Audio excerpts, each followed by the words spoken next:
Hi guys, ow, I'm back. Let's talk about this situation on my face. I actually was not going to film today because I have the most giant pimple right here that hurts so bad, which is why I have a band-aid on it, because in case it explodes, I just want everything to be contained. And not only that, Pudge busted my lip this morning. He gets really excited when he knows I'm awake, and so the second that I kind of shift in bed or he sees that my eyes opens, he like goes crazy. He like jumps on me. Like he's so wonderful. He's honestly the best thing to wake up to in the morning. But he does this thing where he like tries to scratch like your arm so that you can rub his belly. But he missed my arm because he was really high up, like on my pillow, and he went for my lip. So his claw, his talons ripped through the lip, and actually it looks not as bad as it is in person. I'm fully expecting this to like explode or like swell up by tomorrow. So I can't talk with passion as I usually do, because if I like move my lip in a certain way, it like busts open again and starts bleeding. So that's the situation with that. Yeah, I wasn't gonna film today because I just was feeling like such a hot mess, and I was like, I don't want to look like this on camera, but this is real life. And I don't want to give the impression that I'm like this shining angel all the time. Please read the sarcasm. Yeah, so I was like, it, let's just do it. And I found these stickers in my mother-in-law's like stuff when we were going through it. So we're just gonna go all out today, and I'm gonna put stickers on the band-aid. I'm gonna probably put stickers on my face, and we're just gonna look like a crazy hot mess today. So I think I want to do like we could do like a money sign. We'll do a money sign on the pimple, because why not? I'm gonna have like shiny things all over my face. Oh my gosh, it's so shiny. Actually, let's not do one on the pimple, but let's just do it on my face. So I can put one right here, put a little money sign on the cheek, and there's a cute little moon. This little moon right there. I think I can do one like on my temple, maybe on the other side. Cute. I feel like these are gonna fall off. And then where else should we put one? Maybe I'll do another one up here. I could do a heart, could do a teardrop. No, that's inappropriate. Let's see. Let's just do a star. I'll do a smaller star. This little guy right here. Hello. Let's just do it right here. Ow, that poked me. All right, I think we're all stickered up, and I feel like that's good. Okay, so people are gonna come to this video, if this is the first video they're seeing, they're gonna be like, where did YouTube take me? So hi, welcome back to my channel. So lovely to see all of you this hellish day. So today is just a repot and chat, but with a little bit of a twist. So I watched one of Fern's videos, and I'll throw her Instagram up here.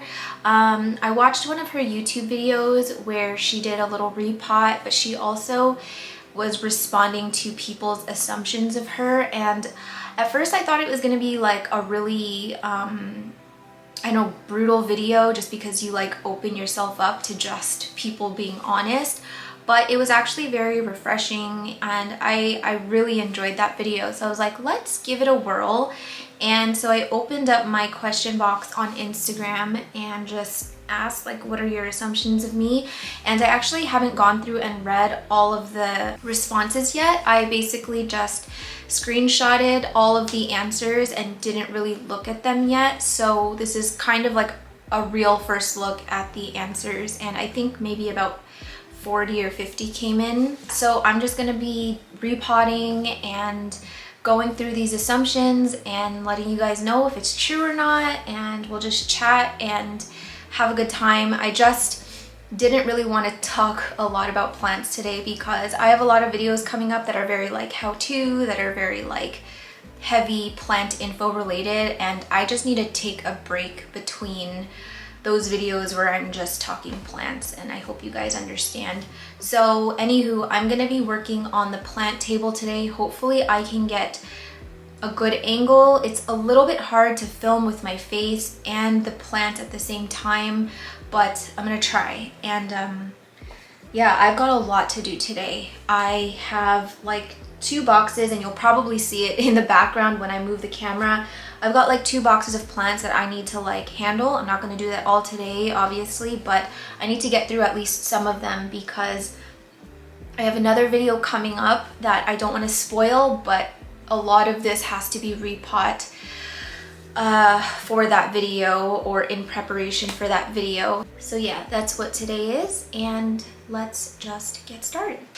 Okay, I do not know about this angle, but we're gonna try it out. Sorry for the noise. Whoa, Vince just got home with Pudge. Maybe I can move my seat down a little. Ugh.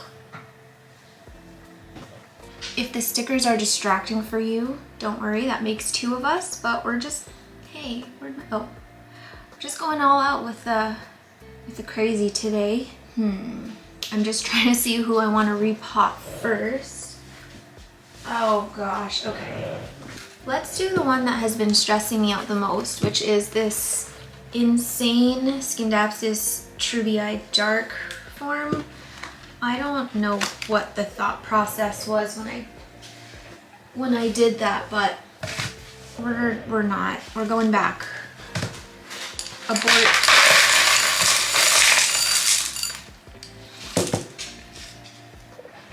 These roots are beautiful though. Look at how, whoa, look at how chunky and delicious. Okay, so, oh, I have 2 plants in here. So this one is going to, I'm starting to think about the plants that I'm bringing for my family. So I'm texting my sister and asking her what she wants. All right, so this one's going to my sister. I don't know if my mom has one, but we've got plenty here. So I'm just going to unassemble this lazy pole.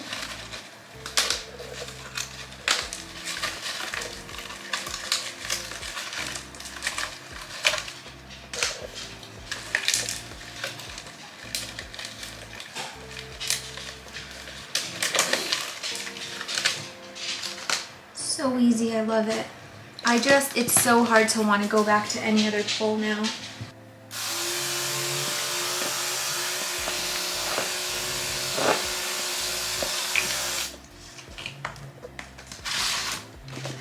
Disassembling these make me so happy because it's just so much easier than before. It's like no ripping apart net.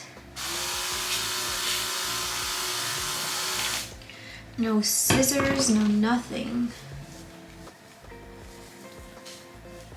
Love it.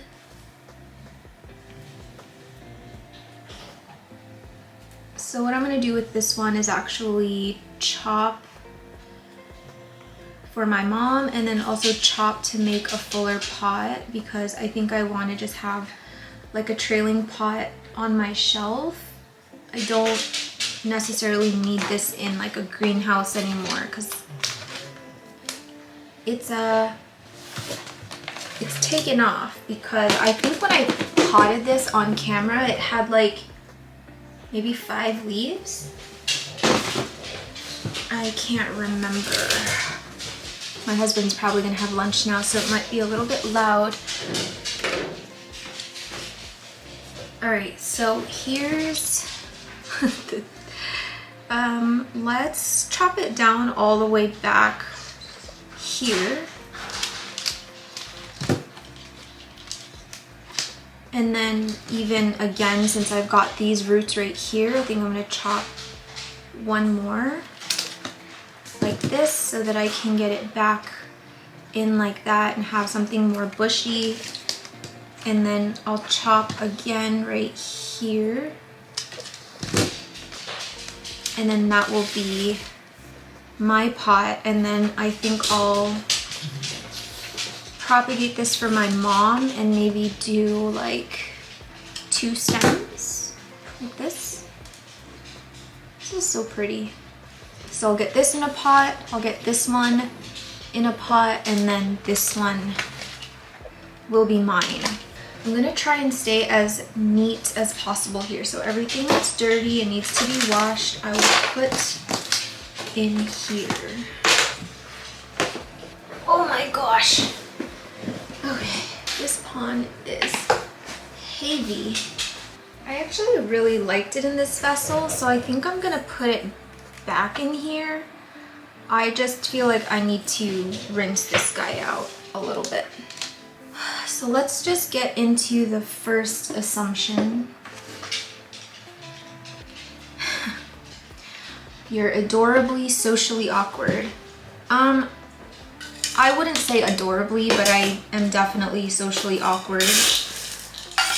I wasn't always this way though. I would say that like in my teenage years and like even early adult years, like, you know, 20, 21, 22, I was actually quite an extrovert, and I would make new friends all the time. I would go out with coworkers and not just sort of like retreat into my space like I do now. But I don't know what happened. Well, I know what happened. I went through something pretty traumatic back in 2014, and I would say that that's kind of marked the time when I changed a lot as a person. And ever since then, I don't know, I'm not as social anymore. I'm not as, I would say that I was kind of bubbly before. Definitely lost that, and I just kind of retreated into myself and my life, and I don't know, it's like I forgot how to like interact with people and forgot what it's like to like go to a social event where I wasn't so afraid and just anxious. And for a lot of the years when I was living in Canada specifically, I would have to get like pretty tipsy to go to any kind of social event, because that was the only way that I'd be able to like talk to people and not just have like a panic attack. And I think a part of being socially awkward and like an introvert, especially if you have anxiety, a lot of people just think like, oh, you're nervous and you don't know what to do with yourself. But there's like so much going on in your head that you wouldn't even like think about. Like it's crazy. And I would like have full-blown like panic attacks if I was in a situation where I didn't know anyone. And not only that, but my mood shifts like pretty drastically, and I'll just go from being like really apprehensive and just kind of in my bubble to like straight up in a bad mood. Like I don't want to be around anyone, everyone annoys me, and I just don't want to be there anymore. So this was sort of a cause of tension between my husband and I for a little bit, because he's like the total opposite of me. He has no anxiety, no type of mental health issues. Like my husband is the chillest freaking guy ever. Like I always ask him like, are you good? Are you sure you're good? Like, you know, we can talk about it. But he is just cool as a freaking clam. Just does so well in any kind of social situation. And yeah, I guess it was hard for me to relate to him. And so when he would take me to these social events, I would almost feel like it was his fault that I was feeling this way, or like he forced me to be there, you know? And so for a while I wasn't going to any social events, family or friends. I would just opt out. And it got to a point where he was like, you know, people are gonna start thinking like you just don't want to be around and that you're like cold or whatever. So I have been trying a little bit more to like get out of my shell. But yeah, it's definitely a struggle every time. Part of me sort of feels like the social awkwardness comes across as like bitchiness almost. But truly, it's not that I feel like I'm like too good for you or something. It's just like I don't know what to say. I'm like terrified of being in that situation, and am basically just in my own head. But on the flip side, when I am feeling socially awkward but am trying like really hard to socialize, that's where the awkwardness comes in, because I'll say really strange things or I'll like overshare. And I don't know if you guys like have caught on to this by now, but I'm very just sort of like blunt about things, where like I talk about my bowel movements and I talk about being on my period, and you know, I say things like I'm gonna kick you in the vagina, like just like stuff like that that's just so normal to me, and like my friends completely understand that that's just like how I am, so it's not weird. But if you're in a situation where like you're just meeting someone for the first time and then you like joke about like childhood trauma, not appropriate. It's not appropriate. So that's where like the awkwardness comes in, because it's not always well received and people think that I'm like some Looney Tune, you know. But yeah, that's my life. I would say that is true, just minus the adorably. I think it's actually the opposite. I think it's more like cringe or like bitchy. Like I come across as bitchy. This one, you are a highly sensitive person who puts on a tough front. That's a good assumption. I will say that in a lot of ways, I would sort of classify myself as a highly sensitive person. Like if you took one of those tests, like those sensitive person tests or whatever it's called, I think I've actually taken one before. I think that I would be considered a highly sensitive person.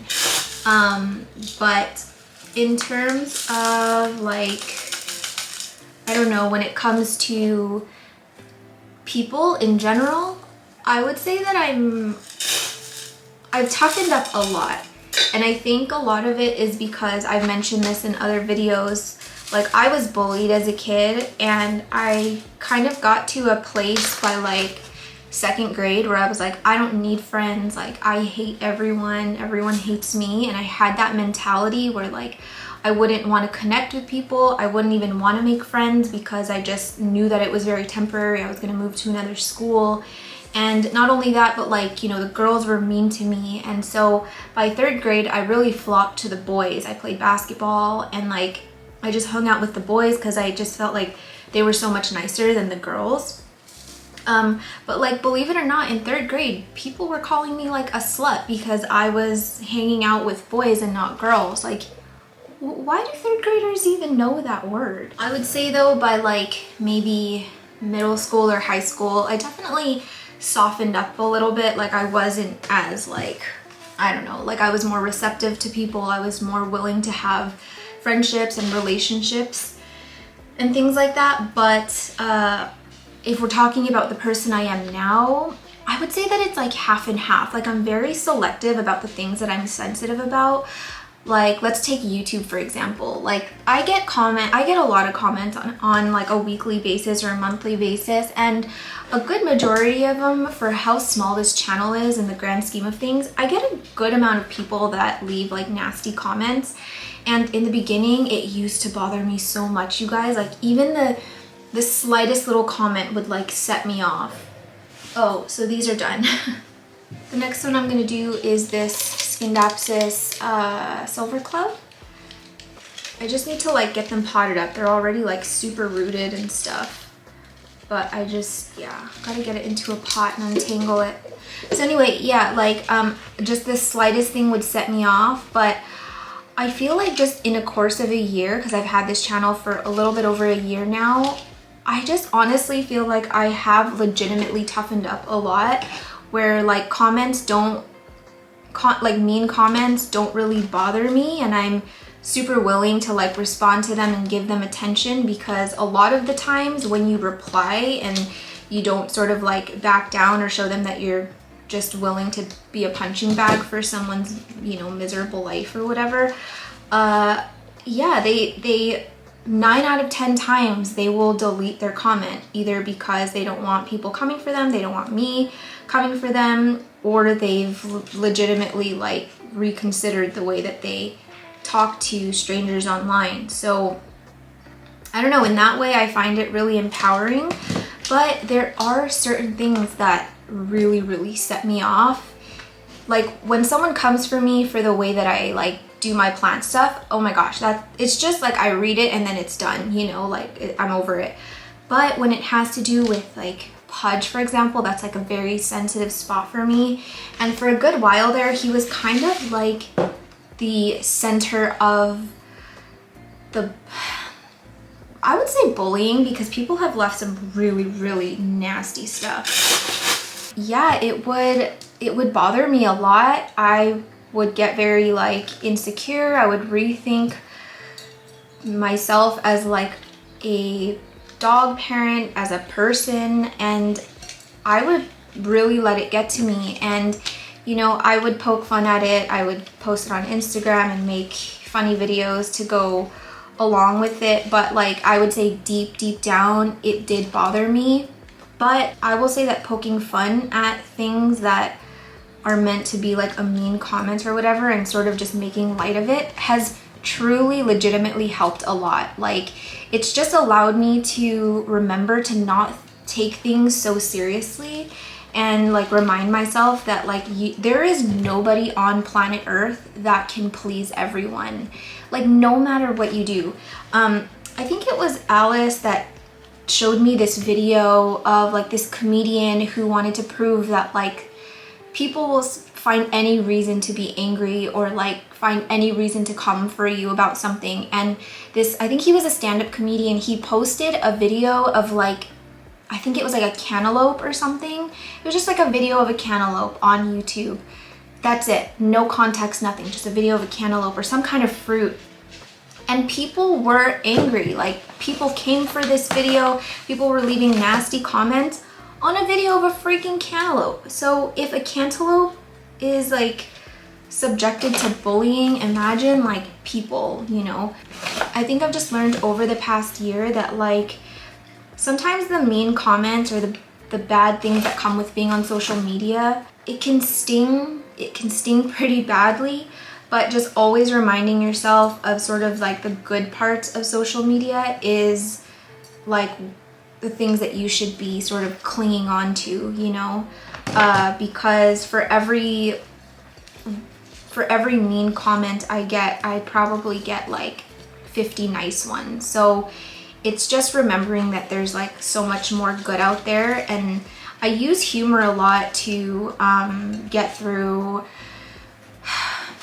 things, you know.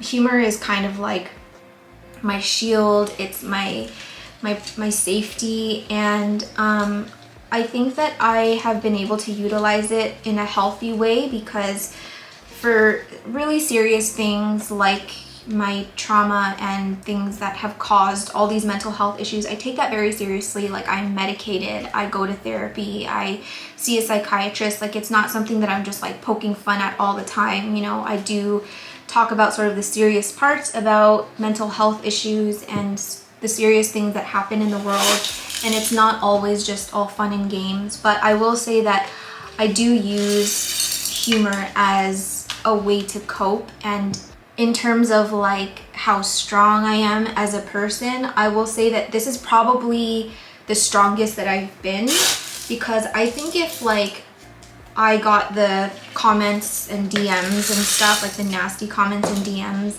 that I get now, like 5 years ago, I would have completely just like disappeared into my own body and like would not have been able to come back from it. But it's like, I don't know, I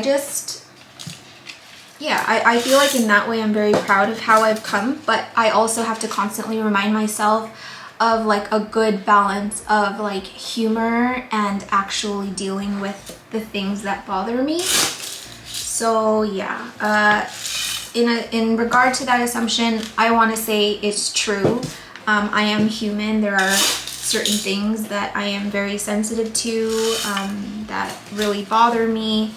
And I think I'll kind of always be that way. I don't think that there's anyone out there that truly can deflect every mean thing that comes their way and not spend another second thinking about it, whether they like subconsciously think about it or not. Yeah, I just feel like that's part being human. So anywho, I've got some exposed roots up here that are gonna dry out, but I'm not going to bury it anymore.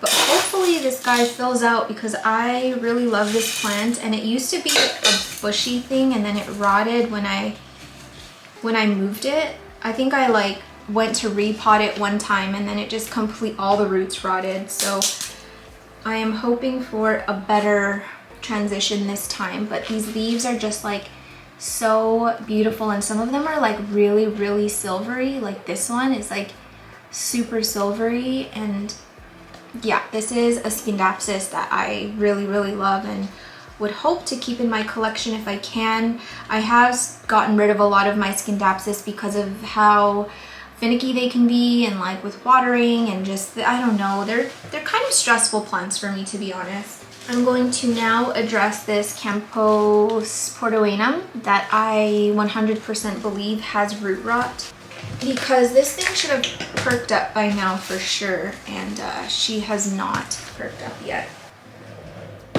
My lip hurts. Like, I really shouldn't be talking, but I already took the day off yesterday, and to be honest, I went a little bit crazy. I didn't know what to do with myself. Okay, the next assumption: you like reading, like in an unhealthy amount of, like in an unhealthy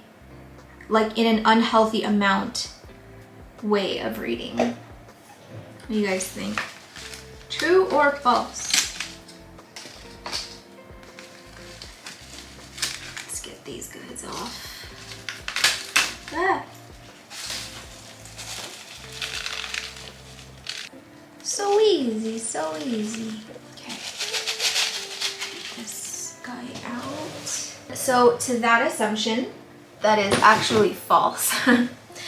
I want to say that I wish I could say I was a reader. It's not that I don't read. There was actually a point in time where I was just like blowing through books, and I do have some of my favorite books. Like I'm a very easy reader. I don't read anything that's too complicated like Shakespeare or anything, but I love like Tuesdays with Morrie, The Glass Castle, just a lot of Mitch Albom. Like, I love, oh my gosh, all the roots are gone. What happened to them? They disappeared. This was rooted, but they're not even in the vessel. Just turned to dust. Okay. So yeah, like I did go a certain period where I really loved reading, but to be honest, my attention span, it's just gotten so bad over the years where like I'll be reading, or I think I'm reading, and then I'll get across the whole page and realize I have no idea what I just read. So I have to go back and reread it, and it was just a little too frustrating for me. But I will say that when I was reading a lot, I really loved that feeling of just getting sucked into a story. I actually very recently, maybe like a week ago, put a new book that I haven't read on my side table, and I said that I was gonna like read it before bed every night, but you know, I end up freaking going on TikTok. I end up just responding to DMs and doing things that are just the opposite of what I want to be doing. Unfortunately, the answer to that assumption is false. I am not much of a reader, but I wish I was, and there are a few books on my list that I want to read. I think that I would probably be able to keep my attention span longer if I moved into sort of like true crime or like horror or mystery novels. Yeah, I think that would be a little bit more my speed, because a lot of the books that I'm reading is like, I don't know, for some reason I have a lot of romance books, and then I have books that are like, you know, like based on a true story or whatever. So yeah, I think it's the kind of books that I've been trying to read. It's probably just not the right ones for me right now. I don't even know what to do with this. I don't want another Campo, but at the same time, I'm not one to just like throw away a plant. That is an adult throat.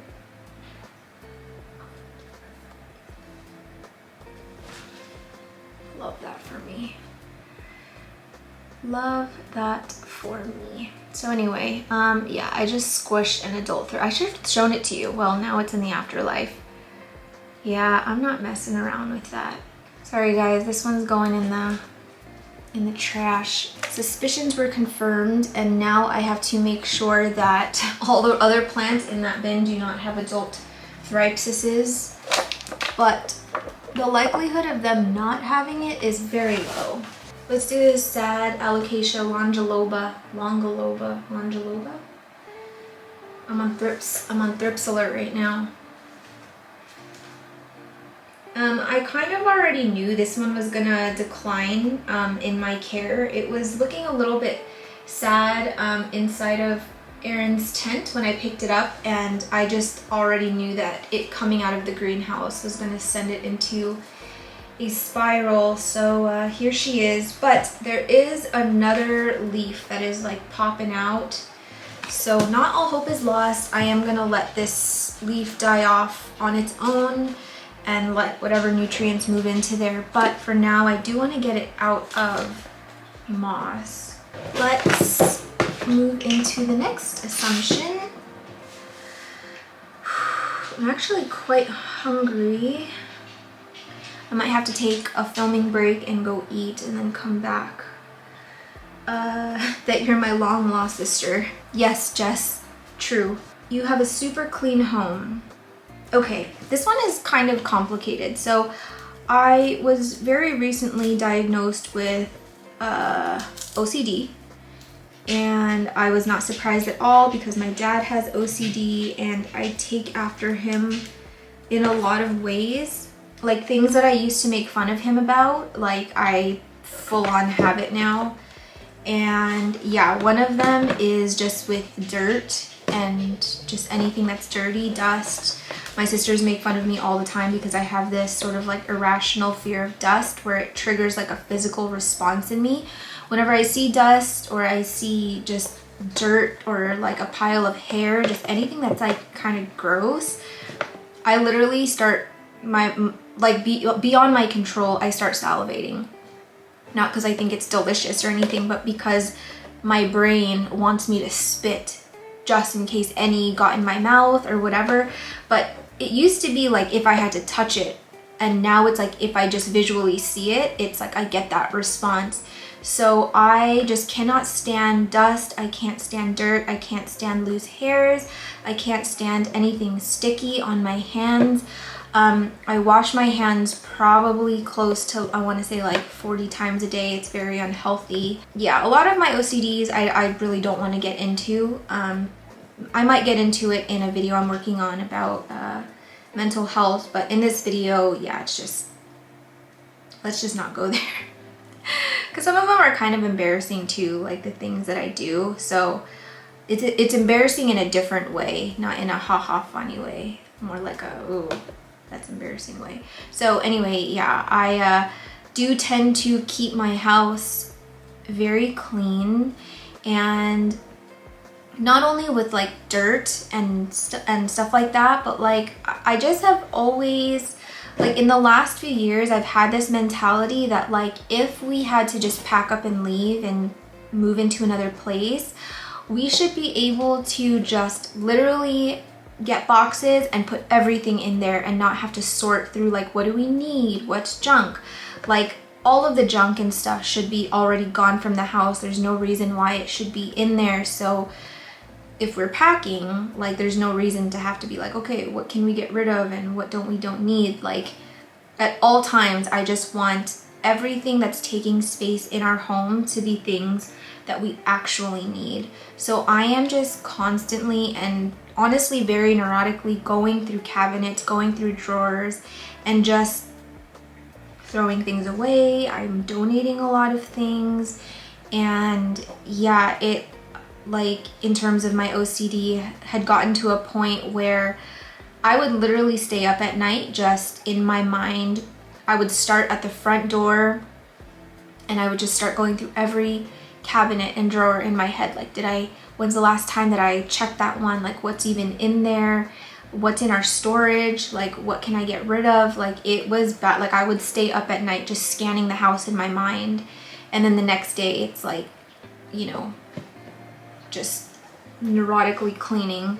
So this one has a little bit of mush in the stem, so I'm gonna just scrape it out and just try and get it clean. I know that from this angle I'm pretty far, but you can get an idea of what I'm doing.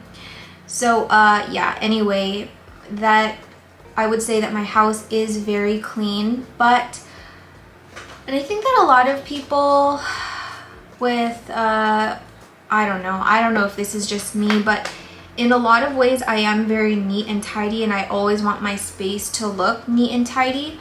But myself, I have tendencies that are like the opposite of my OCD. For example, when my husband gets home from work, he like takes off his jacket very neatly, he puts it back on the hanger, he puts his shoes away, he puts his briefcase away, goes to the bedroom, like, you know, changes out of his clothes, and just all very like orderly. Whereas for me, if I get home, I can just so easily just kick off my shoes, like shove it over to the side, drop my bag wherever I want, drop my sweater, and then when I go to change, I'll just rip it off, throw it onto like our little ottoman that we have in our bedroom, and then I'll put on my my pajamas and then walk away from it. I tend to let clothes pile up like in one certain area, or I don't know, it's like I'm the one that is creating a lot of this mess because of these habits that I have, but at the same time, it stresses me out when my space isn't messy. So, or it stresses me out when my space is messy, so then I'll just go on these sprees of like cleaning every freaking corner of the house, making sure that no stone is left unturned.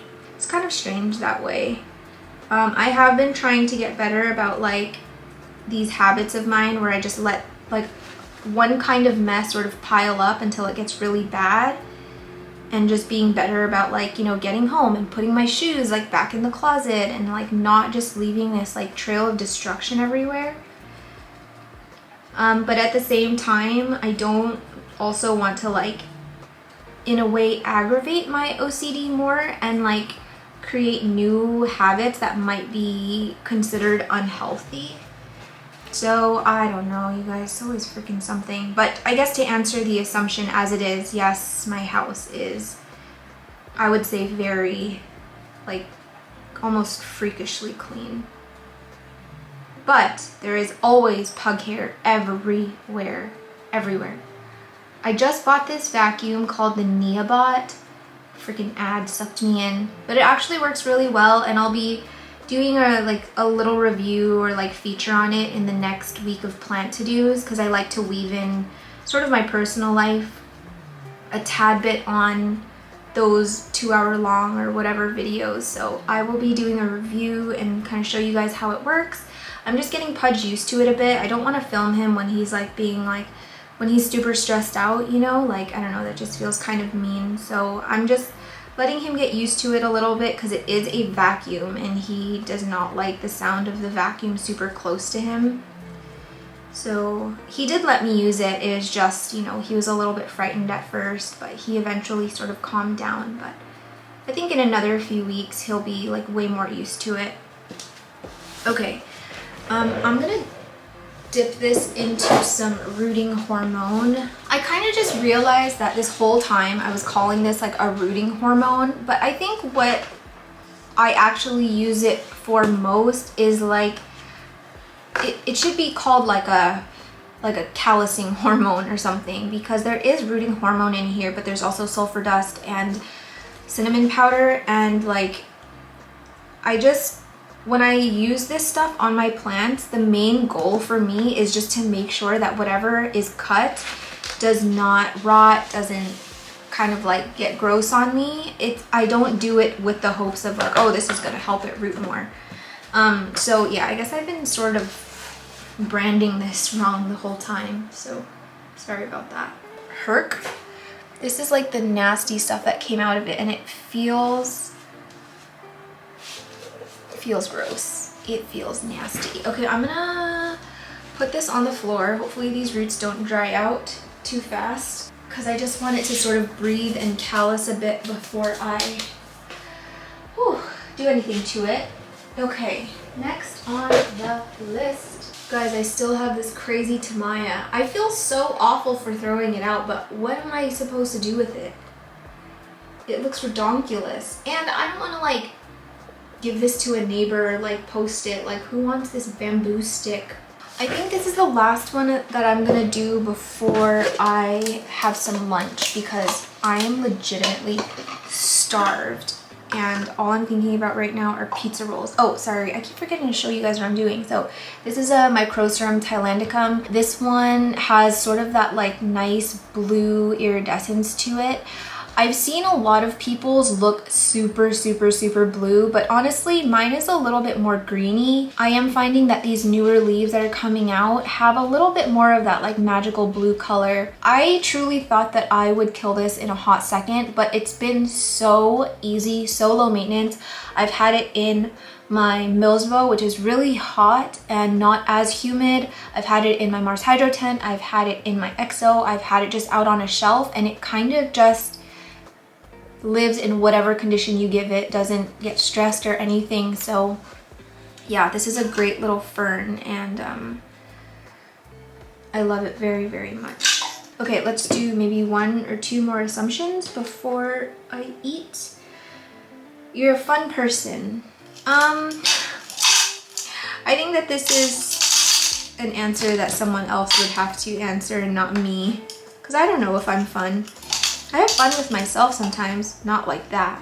Oh my gosh, this thing is like packed in here. I hate root-bound ponds. They're the worst. These roots look so delicate. Ah! Whoa, Mom. I don't want to break off. There's like a lot of new growth on this thing. I can see like 1, 2 little fronds poking out.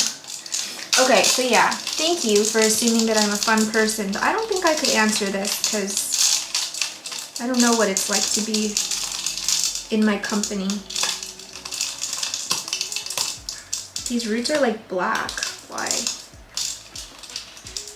I wonder if that's just the color of them, because they're not mushy or anything. They're just black. Oh, no! Frondy guy fell off. That's so sad. But I'm just wondering, like, are these new roots really this black? Let me show you. All right, the last one that I'll answer before lunchtime. You did something utterly embarrassing the first time you tried to smoke in the devil's, you know. Okay, I won't say that something embarrassing happened the very first time I smoked the ganja, but something embarrassing happened the night that I thought that I was like heavyweight champion of the world and could like be super drunk and smoke the ganja. Basically what had happened was I was dating this guy who was a really, really great guy, and I'm still friends with him. We went to this party for the first time. It was kind of like our first sort of outing as a, not a couple, but like as like dating, like, you know, everyone knew we were dating, and this was the first time we like went somewhere together. So my friends and I get absolutely annihilated at a friend's house, and I'm just having a good time, like whatever. I hadn't been like blackout drunk at that point. I was just very, very drunk, but I was fully aware of what was happening, fully conscious. I can tell you everything that happened up to that point.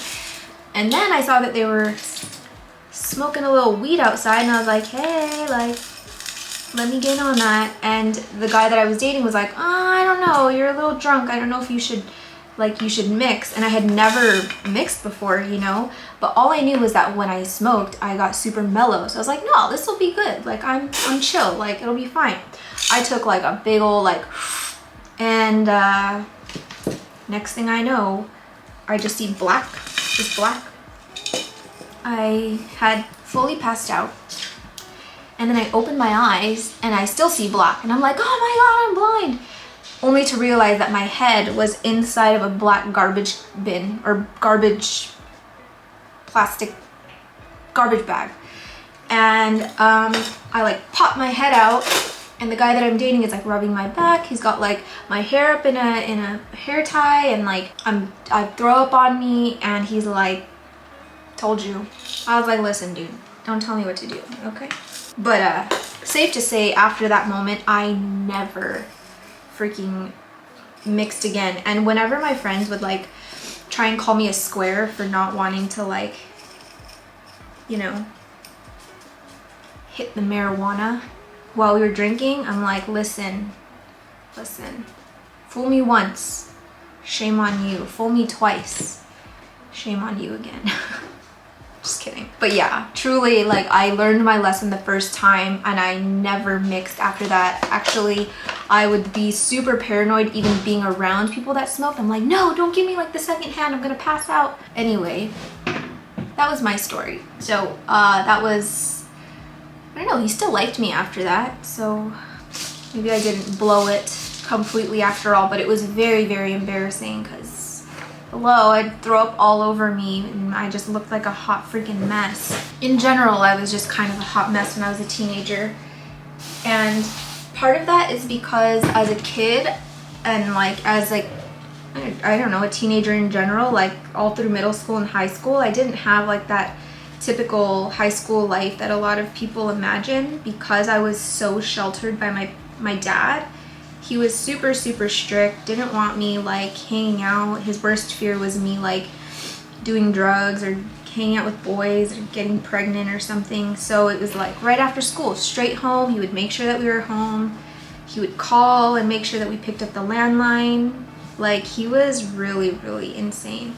But I guess that's like kind of what comes with raising 3 daughters. And at the time I was very resentful of him and just kind of thought he was insane, and I honestly despised him for a lot of my childhood and my teenage years. But as soon as I moved out of the house and I realized how scary the world is, I would tell you that story, but it's a very heavy story. But basically I had encountered just bad men a lot in my teenage years and was like, oh, this is what my dad was trying to protect me from. Love you, Dad. So, you know, I kind of came to an understanding that he really did have good intentions and he knew a lot more about the world than I did. But anyway, all of that to say, once I moved out of the house and I was on my own and my dad wasn't able to tell me what to do anymore, I didn't have curfew, I didn't have to report to him, I freaking wilded the hell out. I went all out. I released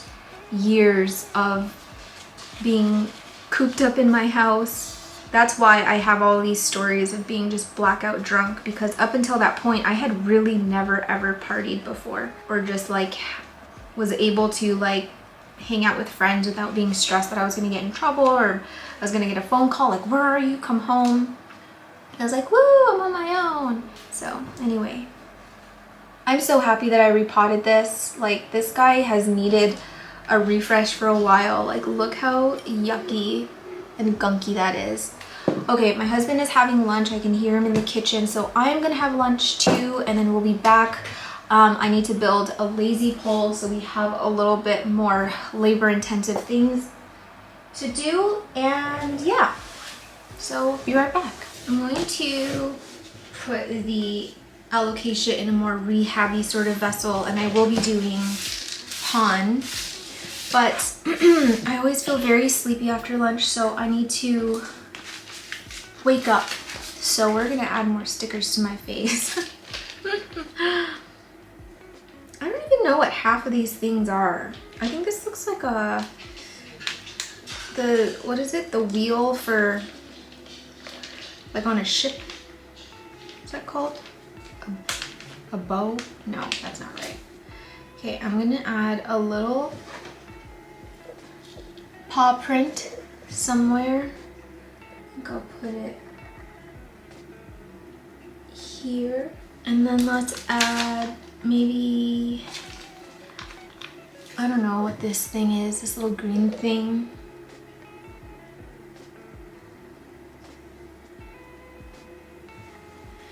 And then, oh, there's a sun.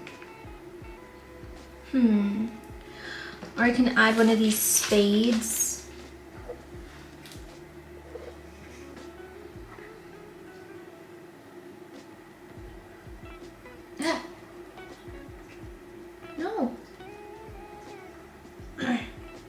one more. I think I could do, I don't know what this is, but we're just gonna add it. A little diamond. Diamond. Maybe this one needs one more. I could do a green star.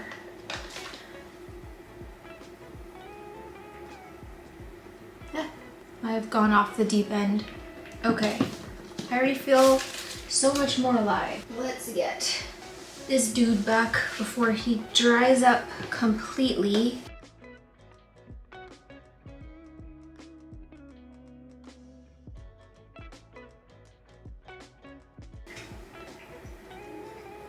Not ideal, but it's gonna be temporary. This leaf will be a goner in like 3 days. Here's a plant that I have been truly neglecting over the last few months. My philodendron Burley Marks Fantasy. I at one point was super in love with this plant, and I still am, but then I put it onto a like climbing moss pole thing, and I just shoved it in the back of my exo, and then I basically just forgot about it. So now that we are in the era of the lazy pole, I think it's time to give this guy some love again and get it back to its former glory when it was like really sizing up its leaves. So I'm actually gonna chop this plant. I think I'm gonna chop it right here. And I've got a little pot of little guys, and then I think I'm also going to chop it up here. I'm kind of wondering if I want to have like a double climbing situation like this. Yeah, let's do it. So the only thing is that this isn't rooted. Actually, they're both not rooted. Crap. I mean, I guess I could root both of them in pond, right? And then just put it on a lazy pole right away. I'm gonna wipe down these leaves. So let's do another assumption while I do this. You are a sweetheart until others don't know boundaries. That is a good one. Why is this leaking? What the hell? What is wrong with you? What is happening in here? Okay, something has gone awry with my humidifier. It's like leaking out of the bottom. Oh, that's not good. Okay, so I will have to say that is absolutely true. Luckily, I don't really surround myself with people that don't have a sense of like personal space and boundaries in terms of like joking around with me or like just being around me in general. Like everyone kind of has just a good idea of what's appropriate. I will say I've been in those situations before where, you know, you're just like in a friends group that maybe you just have a great time with, but they're not necessarily like friends, and you guys make jokes that like are insensitive or they think it's funny and you think it's inappropriate. So I have been in those situations before, and I have unfriended those people, like they're no longer in my life. But I just feel like the people I'm around now just, I don't know, we're all grown and we all sort of have a good idea of what is appropriate, what things are more like sensitive to us. And yeah, luckily I just don't have any issues like that anymore, to be honest. So I will say, just to answer the question, yes, and I have very easily cut people out of my life if I feel like they're not bringing good energy or they're just not my kind of people. I've had to do that recently too, to be honest, like in the plant world where I thought we were friends and stuff, but then you just kind of get like weird vibes from them later. I don't know, I'm quick to unfollow and just sort of detach myself. But yeah, now everyone that's like in my circle or in my life, like it's just all good vibes, and I don't really have to deal with stuff like that anymore, which is great because I'm 33, I don't need to be dealing with that stuff at this age. But yeah, it's true. It's very, very true. Protect your peace, protect your space, and, you know, I would say protect yourself before you try and tiptoe around other people's feelings. It's so funny, these two came back to back from different people. You make a lot of money, in parentheses, not in a bad way, haha, you're chill, and then you have a lot of money. False. Very, very false. I'm comfortable, I can pay my bills, but I have to budget like crazy. I can't afford to just buy whatever I want whenever I want. I really have to space things apart. When I buy plants from Jing, oftentimes she has to wait until I get paid, and she's great that way. No, that's not true. A reason why I started YouTube is because I was like, I could use the extra money. So I do treat this as a part of my job, even though I'm not making nearly enough in terms of the hours I put in, but I've just grown to love it so much that now I do it for more, you know, like, I don't know, it's just become a part of my life now. So regardless if I'm making the money that I want to, it's still a big part of my life now. But no, to answer your question, I am not rich, I am not wealthy, I am 100% middle class, maybe even lower middle class. We are renting our apartment, don't have enough money to put down a down payment on the house, constantly drowning in credit card debt and student loan debt. So yeah, that's the tea. I'm gonna pot this thing in. I honestly think I'm just gonna put it in this little guy. I'm not really feeling great about sticking an unrooted cutting straight into pon, but we're doing it. I'm gonna add some super duper coarse perlite to the bottom of this vessel just to fill in a little bit of the space, while also creating like a layer for a reserve as well. Ugh, I don't like the way that perlite feels. It feels like styrofoam, and I hate styrofoam. Herc. Next assumption, you are chill as f. I gotta say that's true. Honestly, I'm pretty chill. There's not a lot that like can set me off. I can joke around like a champ. And I think I'm just gonna reuse this lazy pole, except it's kind of tall. I mean, it's kind of tall. It's not tall enough. What about this one? This one's a little bit better. That's the beauty of these lazy poles. You can just reuse it very easily. Whoa. Should have stuck it in before I...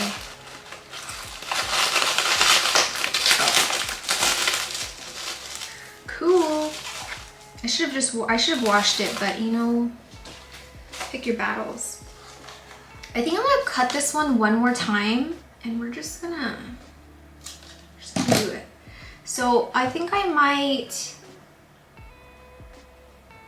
propagate this separately, because it would be nice to have another Burly Marks Fantasy somewhere else, because I do plan to put this in my big EXO, but I kind of want to put one in my smaller EXO with my my Soderoys.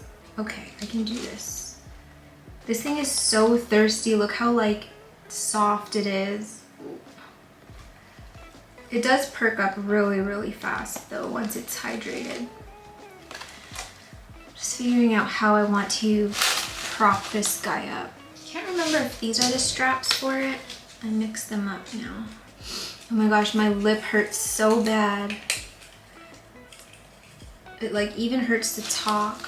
Sorry, you guys can barely see what I'm doing, but you get the idea, right? Okay, next assumption. You can fight. What do you guys think? The answer is hell no. Do you see these? See these flappy little things? Not an ounce of strength in them. I have like virtually zero body strength. It's actually really pathetic. I can't fight, not to save my life. I wish I could. I did take kickboxing for a little bit, but that's very different than like if I was in an actual fight. I would probably be like the typical like hair pulling girl go straight for the hair. Setting up unrooted cuttings on a lazy pole is probably one of the more difficult things about using these kinds of poles. But once you get it sort of set up, it becomes really easy. I'm just gonna go like this, basically, and then get this filled with substrate, get the pole, or get the moss in there, and we're gonna call it a day on this one. Hopefully it roots in pond. Ideally, I would really love to have roots on it before I get it set up on something like this, but we're gonna have faith. Okay, next assumption. I should grab like a White Claw or something, except I think I'll get sleepier. Ooh, this is a deep one. You use humor regarding things you're actually deeply self-conscious about. I think to a certain extent, yes. But to be fully honest with you, besides like my looks, like showing my face on, like there's a lot of things that I don't like about the way I look, which is something I'm trying to change internally. A huge reason why I didn't show my face on YouTube for the longest time was because of how self-conscious I was about the way I looked. And you know, with social media just in your face all the time, like I was always comparing myself to people that I would see that just would like wake up and just be like naturally beautiful, and you know, there are just things about myself that I really don't like. Like I have always hated my eyes. Like I have like these almond shaped eyes that kind of droop downward, and it makes me look kind of like, I don't know, like my eyes are, I don't know. I've just always really heavily disliked my eyes. Like I had even considered like getting like a facelift so that like my eyes can perk up a little bit. But I just feel like if I ever had work done to my face, I think about like my parents, like I think about my mom. I look a lot like my mom in a lot of ways, and I've taken on a lot of features from her. I think both of us sort of have these like almond shaped droopy eyes, and I don't know, I've just come to a point where I'm like, I like that I look like my mom, and I like that when I'm older I'll probably look more like my mom, and like these are the eyes that I was born with, that she gave me. And like there's been a lot of work internally that I've sort of, you know, processed over the last several like decades, to be honest. And I'm just kind of at a point now where I am like happy with myself, and I don't really self-analyze as hard as I used to. I was really brutal on myself as like a teenager, and I don't know, there was like a point where I just thought I was like so freaking ugly. Like I would compare myself to my friends who were all so beautiful, and I was just like, ew, I hate myself. It was like a deep like self-hatred. But nowadays there's not really much I'm like super self-conscious about. There is one thing, like I have I forgot the name of it, something where like your numbers get all mixed up. I've just always been bad at math, and like when I see numbers on a page, like they literally like shift around. I can't comprehend it, and I've always been self-conscious about sort of how bad at math I am. So I do poke fun at that. I do poke fun at the fact that like I call myself an idiot on social media a lot of times. I call myself a rat, but I don't know, in a lot of ways, sort of poking fun at myself and the things that I would normally be really self-conscious about has like been in a way like very empowering, and it's kind of just like owning it and being okay with it. Like, yeah, at first I would just poke fun because, I don't know, like what else can you do if you're self-conscious about something, right? Sort of over the last 2 years, I've definitely not taken myself so seriously. I've done a lot of like inner child healing work, and I feel like a lot of that healing has come through in a lot of ways, even in terms of just like the things that I wear. Like over the last 10 years, it was like I just wore black, just wore like neutral colors, and now like I'm more willing to like wear color and like wear crazy colors on my nails and put stickers on my face. Like I don't know, I feel like I really have transformed a lot in the last 2 years, and a lot of it is because of therapy. It's because, you know, I've done the work to get to the point where I am now. But I feel like social media in so many ways has helped because you know, I got to a point on social media with my plant Instagram where I was like, I don't want to talk about plants anymore. I'm bored of it. It's the same caption all the time. So I just kind of started treating it like a diary, and I would just be really honest and upfront on there. And you know, I've had a lot of people tell me that like my captions make their day, or like it's inspired them to just want to be less filtered on a daily basis, or less filtered on social, and just be more blunt about their life and who they are as a person. And that to me is like really special. And so in a way, like, you guys have helped me too, and you guys have sort of validated and made it okay for me to just be myself and not try and put on this facade that I'm someone that I'm not. Because I really don't think, I think if I tried to like mask who I was, I wouldn't be able to keep up the gig for very long. To go back to the question though, something that I, you know, joke about sometimes with friends, or like even to my sisters, is about childhood trauma, right? And yeah, that is something that I take extremely, extremely seriously. It's something that has affected me and my life over the last decade or whatever. And to me, it's not something that I just sort of write off as like, oh, it happened, whatever. I do take it very seriously. I've had to do a lot of work to get to the point where I am now, where I can just talk about it and sort of be a little bit more casual about it, you know, when I talk to people, and not cry when I talk about it, and just talk about it very matter-of-factly. In fact, I don't really ever cry, ever. I don't know if that's a good or bad thing, but something that my psychiatrist brought up in our last meeting, he was like, wow, you talk about this so matter-of-factly, and like I almost get no emotion from you. And I told him, I was like, I've been through this a million times, and I'm just sort of numb to it now, and I'm just okay with it. So in a lot of ways, like, I have processed a lot of the things that have happened, and I've gotten to a point where like I can sort of like joke about it, like haha, whatever. But it, like, don't get me wrong, it's something that I take very seriously. I think if someone else were to joke about it, I don't think that I would take it very well. I think it's one of those things that it really just, it's okay when it comes from me, but if it comes from someone else, it's not funny. In a lot of ways, I will say this assumption is true, that I do use humor and I poke fun at things that bother me, or that, you know, that make me a little bit insecure.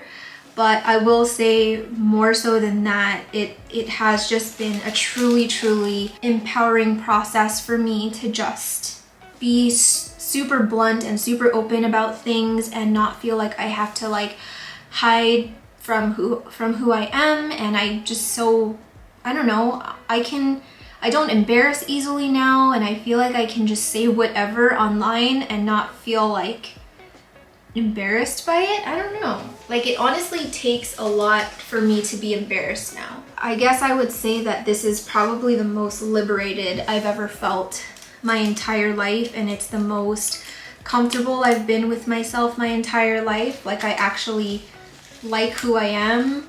I like myself, and that's not something that I could have easily said like even 3 or 4 years ago. So yeah.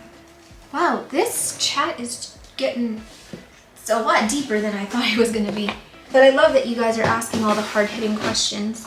You throw your doubt about a plant overboard when someone wants to gift it to you.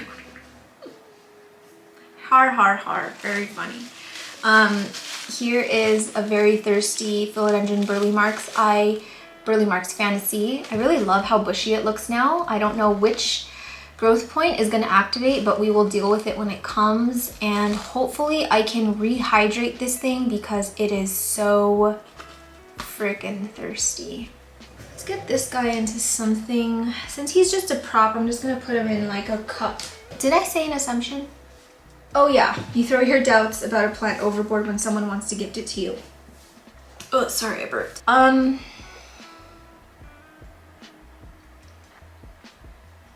Yeah. I I gotta say yeah, like a hard yeah. Because I had very, very little doubts in my ability to grow. I'm just looking around here. I had doubts that I could grow the Luxurians. I had doubts that I could grow the Clarinervium. I had doubts that I could grow an Ace of Spades. What else? I had doubts that I could grow a variegated Vitarifolium. There's just like a few plants that, like, I don't know, I felt like I would never buy myself because I just felt like I wouldn't be able to grow it. But then when someone wants to gift it to me, I'm just like, oh, thank you so much. I love it. But there are certain plants that I will like say a hard no to. Like I really, really love the Anthurium. What is that? What is that? Oh gosh, I can't remember the name. There's like this really, really beautiful Anthurium that has like the loveliest texture, but I've just heard it's so hard to grow, so I just refuse to have it. Like, if someone gave it to me, I would just straight up be like, no, sorry, thank you, but no. What's another plant that I've heard is notoriously difficult? If somebody offered me another Homalomena, what is it, Red Sumatra, the one with the red back, oh, I love that Homalomena so much. It has to be like my #1 favorite Homalomena of all time. I've owned it before. It hated everything I did. So if that one was offered to me again, hard pass, no. So I guess it really just depends on what the plant is. But I feel like that there's a lot of plants that I overestimated how difficult it would be. Like the Tortum, I really thought my Tortum was gonna die after like a month of having it. And she's still here. She's beautiful. She's healthy. She's thriving. What else? The Monstera Esqueleto. I really thought that one was going to be difficult, and that one is doing great for me. I would say even like a ton of my alocasias, like, I don't know. Or like the, whatchamacall, what is that? Variegated Heliconia. I mean, you look at that and I don't know, to me it looks like a plant that's very, very difficult, but again, super like easygoing, not difficult at all. So I feel like it just depends what plant it is. If it's a plant that I like 100% know that I will not be able to grow for the sake of not wanting to just kill a plant just to have it, yeah, I will say no. But if there's any glimmer of hope in me that feels like there's a chance, then I probably will say yes. All right, we're gonna handle this freaking Forgetii again. I think that it just really did not like being flooded the last time I watered it. I just honestly, I had this like big cup and I was just going across and this one got flooded. So I just don't think it liked that. Like I can see there's a lot of water in here. So I'm gonna get it out. I do wanna still keep it in tree fern fiber, but I wanna add some perlite to it. So that's what I'm gonna do. I really messed this one up, you guys. Was this one of the ones that I potted when I was tipsy or no? I can't remember. Oh, that's soft. I'm gonna just like remove all of these secondary roots that are really, really tiny that are just basically mushing off. But I do see a brand new root here. I actually see a few brand new roots here that was growing in the tree fern fiber. You can see right here. So not all hope is lost. I think it was just a little bit too dense when I watered it last. And that's because I was being very hasty. So we will do this mixture again, just with some perlite, and I am not going to be careless with my watering again because I'm still getting used to this substrate and I'm still trying to understand it. So we're in the learning phase. I'm just gonna take out some of these like really long, awkward sticks in here. And there's quite a few actually. Man, this thing is wet. I really don't enjoy handling tree fern fiber. It's so like pokey and splintery.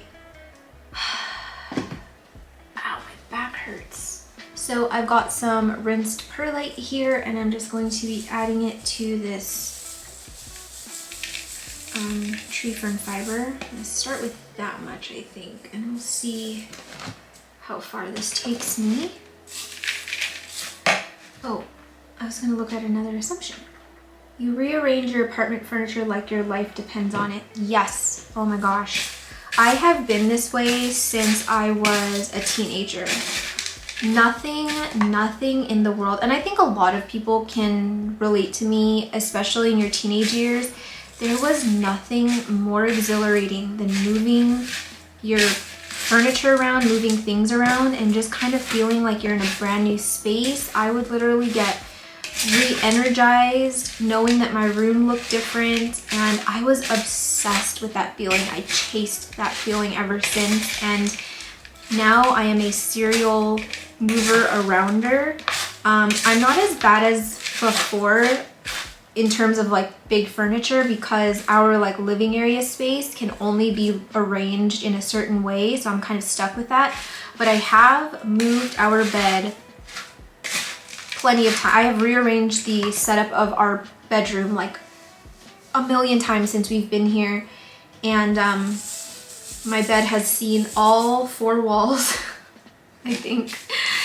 And I don't know, I just really love, I love that feeling of just like a rejuvenated space and just kind of feeling like it's brand new. I don't know, I love it. And I think that's one great thing about this hobby, is that as your plants grow, it just changes the space, and even just moving a few plants around and just reorganizing them can make my apartment feel so different. And yeah, that's been a really, really cool part about this hobby, is that yeah, I feel like there's so many ways that I can make it feel refreshed just by changing up the plants in the area. So my plants are constantly being moved around. You know, I feel like all my plants have seen different rooms, and so yes, 100% yes. I shift my apartment around all the time, and I do it by myself, and you guys should see some of the crazy things I move around by myself. My poor back. I think I want it to be even a little bit more chunky than this. This is what it looks like now, but I don't know, I'm a perlite girl. I love perlite. I love a nice airy substrate. Let's just add this whole thing.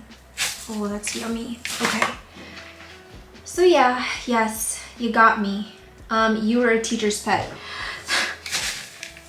Yes and no. I think that like growing up, I was either the teacher's pet or I was very hated by them. It really just depended.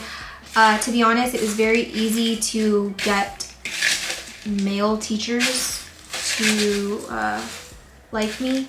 Not in that way, okay? Female teachers, nope, didn't stand a freaking chance. They saw right through me.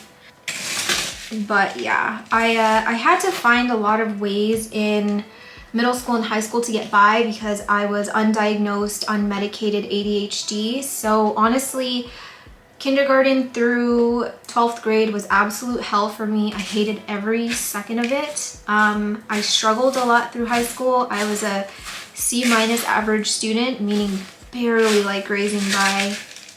Don't think I've ever had a GPA on any report card higher than like a 3.3, and that's just kind of how I lived my life. I'm not proud of it, but I did have to cheat a lot in high school. I did have to, I don't know, I had a lot of sob stories for teachers. I had teachers who straight up just liked me so much that they wouldn't even make me do the work. They would just pass me. Like in computer science, I probably went to that class like 10 times the whole school year, and somehow I got an A. Same with like Spanish and just other classes. I was definitely like a teacher's pet. So in the chance that I could pick a teacher that I wanted, I would try and get the male teachers if I could, just because I knew that they were easier to manipulate. But you know, we made it. She made it through. Graduation day was the happiest day of my life, except for the part where me and my best friend at the time got into a physical altercation. Not gonna talk about that, but we're cool now. Love you, Misha. But yeah, we got into a fight on graduation day. What am I doing with this? Oh, my forgetty eye. Durr. But on the flip side of that, there were teachers that literally just could not stand me because they knew I was that kind of person that would think that I can just kind of, you know, do the sad puppy eyes and make it through high school. And some of them were just like, stop it, you're annoying, stop, don't look at me. And a majority of them were female teachers. So yeah, in a lot of ways, I was a teacher's pet to many of my teachers, but equally, I was also the least favorite, maybe even hated, to be honest. I think especially when I moved to Sacramento, that was like my rebel girl phase. You know, I was like that angsty teenager. I was the new girl in the new city, and I made friends with the bad girl at school, and we got into a lot of trouble, and yeah, a lot of the teachers did not appreciate that. They were like, you should be trying to make an impression and blah, blah, blah, and here you are not showing up for class and sneaking out to go to McDonald's. And to be honest, I wouldn't want to be my teacher. I wouldn't have wanted to be my teacher back then. So I don't blame them. Oh, this is a much better mix now. I don't think I'll ever use tree fern fiber on its own anymore. I just really love it with perlite. My seedlings and my corms are loving tree fern fiber, so I think I just gotta learn how to use it better and not be careless with watering as I was a few nights ago. Okay, so this one's done. Who do I want to do next? There was someone that I wanted to repot.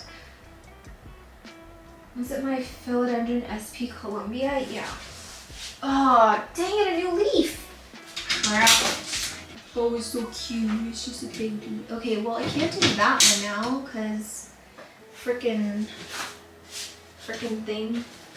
I still do have a good amount of rehab plants to do, but I think I want to address this freaking Epipremnum pinnatum that has been haunting me for, I don't know, 2 years now. It just won't size up. So we're gonna do a lazy pull. I'm gonna show him who's boss, and that's gonna be that. Where's my moss? You prefer salty over sweet. 100%. I will take a pickle over a candy bar any day. Honestly, salty is my jam. Salty and sour, like I think some of you guys know I love eating lemons. I love drinking lemon juice. And yeah, I'm not, like, there's only a certain time where I really crave sweet, and I wouldn't even really call it a craving so much as, oh, it would be nice to have. I intensely crave things that are salty. Like, I love vinegar, I love fermented things like kimchi, I love pickled onions, like, oh man. Those are so yummy. Like, I could probably go my whole life cutting out sweet things, truly, and not really be all that affected by it. Like, I'm sure there's gonna be times where it's like, oh, it'd be nice to have ice cream or something, but truly, I don't crave those things enough for it to impact my life that much. But if you told me that I could never have, like, salty anymore, I would tell you, go f yourself. And honestly, whenever I eat candy or I have something that's really sweet, even like a really sweet drink, I break out. And my skin is not something that I stress about a lot. I think that, like, that's one thing about myself that, like, I'm pretty grateful for. Like, I've always kind of had, like, pretty easygoing skin. My mom and my grandma both have incredible skin, so I think that's where I got that from. But it's sensitive in a way where if I eat something that my body just doesn't like, it shows it to me via my face, via pimples. And pimples scare the crap out of me because I'm not used to seeing them on my face. So when I get one, it literally feels like the end of the world for me. And not only that, they hurt. They're so painful, especially when they're big. Like this one on my nose is so painful because I wear glasses at home because I'm like basically legally blind, and it's like it sits right where my glasses rest on my nose, and so oh god, I was surprised it didn't pop yesterday while I was wearing my glasses. I freaking love lazy pulls so much. Just the ease of like transferring them is just it's amazing. Amazing. Okay, so we only have 2 casualties, and this compared to what would normally happen on a moss pole is not bad at all. Now that we've got this fella off, we're gonna repot it. But in what? I'm honestly considering going to the thrift store after this to pick up more vessels, but guys, like I really should not be spending more money. I have bought so many things in the last few days. I just spent a crap load on that new, not really, it was like 159 USD, that dog vacuum thing. I bought him like this fancy new bowl so that it's like elevated and tilted. I got him a new feeding mat. What else did I buy? I paid off one of my credit cards. Like I'm just so, I'm not in a good financial place to just be like, let's go shopping. Even if it is like thrift shopping, like it still adds up at the end of the day when you check your statement, because it's like, oh, I spent 20 here and then 30 there, and then oh, all of a sudden I owe like 3,000 on this month's credit card. So I'm gonna wait, but I do need to get this onto something. The root system is not massive, so I'm thinking I could just put it in a cup like this. It's just sitting in my EXO anyway. It's not like it's sitting out on a shelf. Not ideal, but you know, it works. Go like this. Even if the leaves down here are squished a little bit, I don't want it to be too high up the moss pole. I want it to be able to last on the moss pole for a decent amount of time.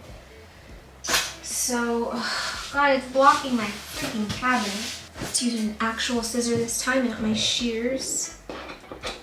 I need to get proper, the paper cutter, because the paper cutter I have right now is one that can only cut like the regular size paper and not something this long. But it would be nice to be able to just cut this straight. But honestly, I eyeball all of my moss poles and they don't look that bad, surprisingly. Okay, now I need straps. I wonder if this strap is long enough. I think it might be.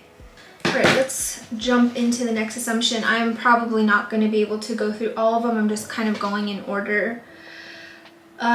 You cuddle a lot with your husband and have cute nicknames for each other. I wouldn't say that we're heavy cuddlers, but we are very, very affectionate with one another. Like lots of hugs and kisses throughout the day, lots of, you know, words of endearment, lots of, just lots of affection. We're a very, very affectionate couple. We are very vocal about how we feel about each other, and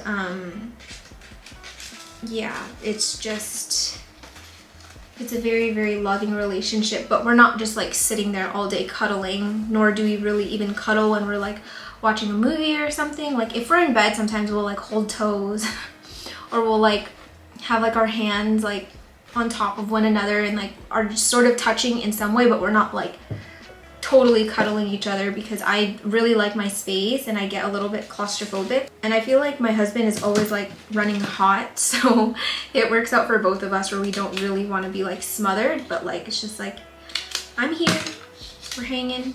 In terms of nicknames, he calls me usually Mama because I'm Pudge's mom, or he calls me B, which is like short for babe or baby or whatever. And then most of the time I just call him Finn. And it's weird because where Finn came from was when we first started dating, I took him to San Francisco and I took him to the coffee place that I used to go to every single day before I went to work. And they wrote Finn on his cup because Vince Finn. I guess she heard Finn. And then I sent the cup to my my group chat with my sisters, and ever since then he's been called Finn in our family. Like nobody calls him Vince, it's just Finn. But other than that, we don't really have a lot of like cute nicknames for each other. Like we don't say like honey or sweetheart or like, I don't know, any of those names. It's usually just Mama, B, or yeah, like Finn. This freaking strap does not want to stay on. What is your freaking problem? Ah! I knew the chaos was coming. This repot was too calm. So yeah, that is that. You eat quite healthy. No. I wish I did. I wish I was one of those people that ate healthy, but I can't. I eat like absolute garbage. And that's that. I even tried going the route where I was gonna have like a smoothie every day, or like, you know, snack on like carrots and celery when I'm hungry. Nope. I go straight for the savory stuff like hot Cheetos and apple turnovers and Cheez-Its and chips. Like I am such a snacker that way. I love salty treats and I love savory treats. And if I do have a snack, like sometimes I do get in moods where like food kind of grosses me out, and so I'll have something healthy like celery and like dip, or celery and hummus. I don't even really like hummus, but I'll have that, but then I will just feel no kind of satisfaction after. And I don't eat to survive, I eat for pleasure. Not like that. All right, let's get this puppy potted. I have hiccups. Ow. Your love language is gift giving, 100%. That is my love language. If I can afford it, I will spoil you with gifts, and I love giving gifts. And I love buying my niece gifts. My sister always feels bad when I spend money to buy my niece something, but I love it. I love giving gifts, and I love seeing how happy she gets when she gets something new. I love giving my mom new plants and seeing how happy she gets. I don't know. I love giving gifts more than I like receiving gifts, like 100%. I'm gonna show this damn plant who's boss, because if this thing does not size up on a lazy pole, then there's no hope. There's no hope for us anymore. Myco is in, plant is in. Now I just need to fill it with substrate. So the next one is, you are very creative and one of those friends that you can have the weirdest conversation. Oh my gosh, I'm his face.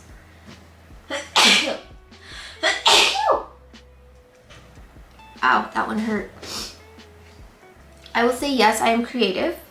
I think that I have used that aspect of myself to carry me through my career over the last several decades. My mom is a very, very, very, very creative person. I would say more so than I am. And I, grew up watching her make things and just be the creative person she is, and I always wanted to be like that. So I definitely took after her that way. And a part of my job is to be creative. Like I do branding for small businesses, and I have my own business where I have to create resources from scratch. And yeah, a part of that, I think, is it's very important that you are creative and you're constantly like creatively stimulated.